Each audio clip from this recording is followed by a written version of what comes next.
ഞാനൊരു ട്യൂട്ടി ഫ്രൂട്ടി ഉണ്ടാക്കാൻ പോവുകയാണെങ്കിൽ ഒരു കപ്പളങ്ങ പറിച്ചുകൊണ്ട് വന്ന് ഫ്രൈ ചെയ്യണം. ഇങ്ങനെ ചെറുതായിട്ടുണ്ട്. അതിനകത്തെല്ലാം നമ്മൾ കളയണം. കപ്പളങ്ങയുടെ അകത്തെല്ലാം കളഞ്ഞ ശേഷം ചതുരം കഷ്ണമാക്കി അതിന് ശേഷം ഞാനിതിങ്ങനെ അരിഞ്ഞെടുക്കണം. പെട്ടെന്ന് അരിഞ്ഞെടുക്കണം. ഒരേ വലിപ്പത്തിൽ അരിഞ്ഞെടുക്കണം.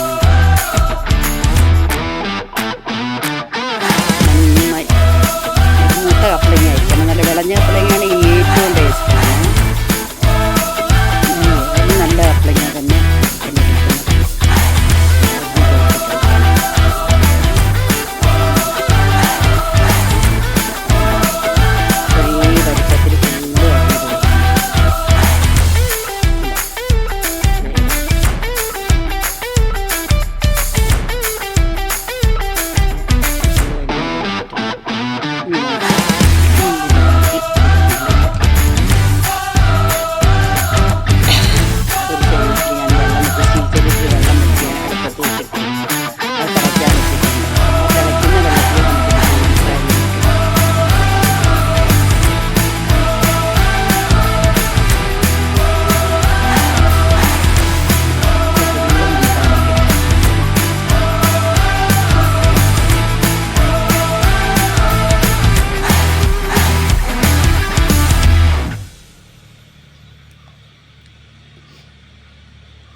നന്നായി തിളച്ച് വരട്ടെ. തിളച്ചതൊന്ന് ഒരു വേഗണം, ഒരു 3/4 വേഗമാവണം. ഇത് വെന്ത് തുടങ്ങിയിട്ടുണ്ട്. ഇതാ കണ്ടോ, നന്നായി വെന്ത് തുടങ്ങിയിട്ടുണ്ട്. ഇങ്ങനെ ഉടയ്ക്കുമ്പോൾ ഉടയണം, അതുപോലെ ആകണം.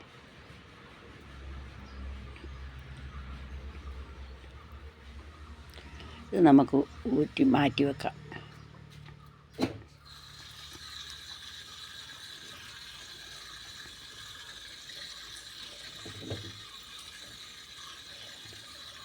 ഞാനൊരു 3 ടേബിൾ സ്പൂൺ പഞ്ചസാര എടുത്തിട്ടുണ്ട്. ടേബിൾ സ്പൂണാണ്, ടീസ്പൂൺ അല്ല കേട്ടോ. 3 ടേബിൾ സ്പൂൺ പഞ്ചസാര എടുത്ത് വെച്ചിട്ടുണ്ട്. 1 കപ്പ് വെള്ളം എടുത്ത് വെച്ചിട്ടുണ്ട്. ഇതിലേക്ക് വെച്ച് ഈ വെള്ളം നമുക്ക് അതിലേക്ക് ഒഴിച്ചു കൊടുക്കാം. ഈ ഫ്രൈ പാനിലേക്ക് 3 ടേബിൾ സ്പൂൺ പഞ്ചസാര.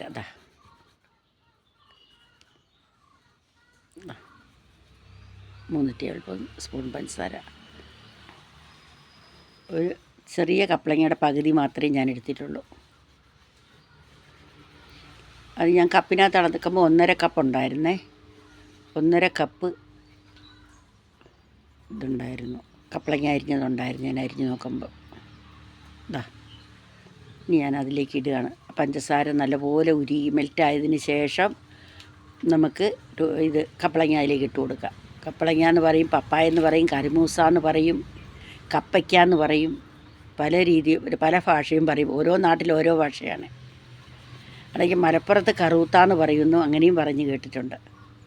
ഇനി നമുക്കിതിനകത്തേക്ക് ഒരു ശകലം വാനില എസൻസ് ചേർക്കാം. കുറച്ച് മതി, അത്ര മതി.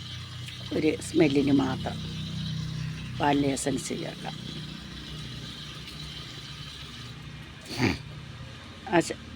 പഞ്ചസാരപ്പാനി ഒരുവിധം അങ്ങ് നല്ലോണം വറ്റിയിട്ടുണ്ട്. ഒരു ശകലം അതിനകത്തുണ്ട്, എന്നാലും ഒരു നന്നായി തന്നെ വറ്റിയിട്ടുണ്ട്. ഇനി നമുക്കിത് 3 ബൗളിലേക്ക് പകർത്താം.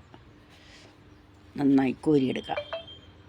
കോരിയെടുത്തിട്ട് 3 ബൗളിലേക്ക് ഒരേപോലെ ഈക്വലായിട്ട് 3 പാത്രത്തിൽ ഞാനാക്കി. ഈ ഇരിക്കുന്ന ബൗളിന് 1.5 ബൗളാണ് എനിക്കുണ്ടായിരുന്നത് ആകെ കപ്പളങ്ങ. കളർ ഞാൻ ഒരു 3 തുള്ളി കളർ ഞാൻ എടുത്തു. ഇതിനകത്തേക്ക് ചേർക്കുകയാണ്.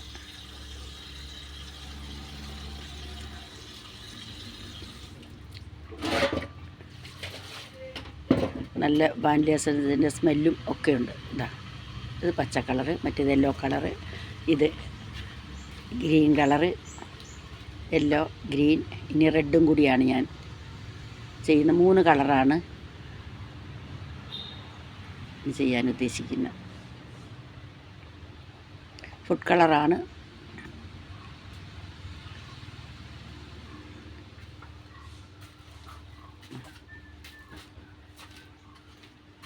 ശേഷം ഇനി ഇതിന് നല്ലപോലെ കളറങ്ങ് പിടിക്കും.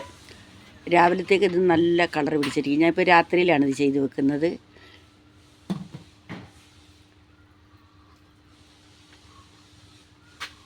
രാവിലെ കണ്ടോ നന്നായി കളർ വന്നിട്ടുണ്ട്. ഞാൻ കോട്ടൺ തുണി, കഴുകി ഉണങ്ങിയ കോട്ടൺ തുണിയിലേക്കാണ് ഇത് ഇടുന്നത്.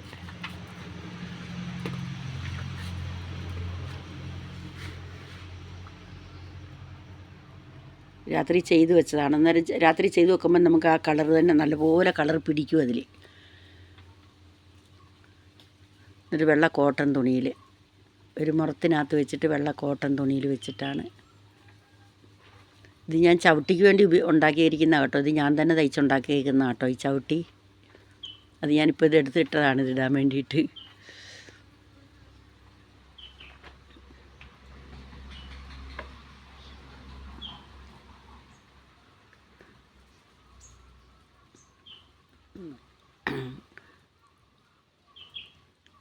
വാരിക്കളയുന്ന വെട്ട് കഷ്ണം കൊണ്ട് നമുക്ക് ഇതുപോലെ ചവിട്ടികളൊക്കെ ഉണ്ടാക്കാം. നമ്മൾ പൈസ കൊടുത്ത് ചവിട്ടിയൊന്നും വാങ്ങണ്ട.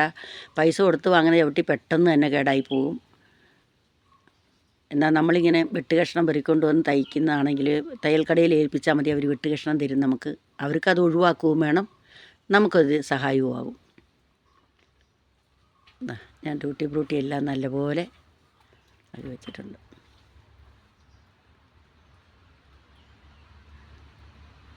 ഇനി ഇത് വെയിലത്ത് വെച്ച് ഉണക്കിയിട്ട് കണ്ടോ, ഇത് മൂന്നും കൂടെ ഒരു കുപ്പിക്കകത്താക്കി നമുക്ക് സൂക്ഷിക്കാം. എയർ ടൈറ്റുള്ളൊരു കുപ്പിക്കകത്താക്കി സൂക്ഷിക്കാം. ഫ്രിഡ്ജിൽ വെച്ചിരുന്നാൽ വർഷങ്ങളോളം ഇരിക്കും. ഇത് ഒന്നും ആകത്തില്ല. ഇത് നമുക്ക് തന്നെ ഉണ്ടാക്കാവുന്നതേ ഉള്ളൂ. കടയിൽ നിന്ന് വാങ്ങിയാൽ വലിയ വിലയും കൊടുക്കണം, ഇത്രയും ക്വാളിറ്റി ഉണ്ടാകത്തുമില്ല. നന്നായി ചെയ്യുകയും ചെയ്യാം നമുക്ക്. അതുകൊണ്ട് ഇതെല്ലാവരും ഉണ്ടാക്കി നോക്കണം, പരീക്ഷിച്ച് നോക്കണം. നല്ല വാനില എസൻസിൻ്റെ ഒരു സ്മെല്ലും ഒക്കെ ഉണ്ട് കേട്ടോ.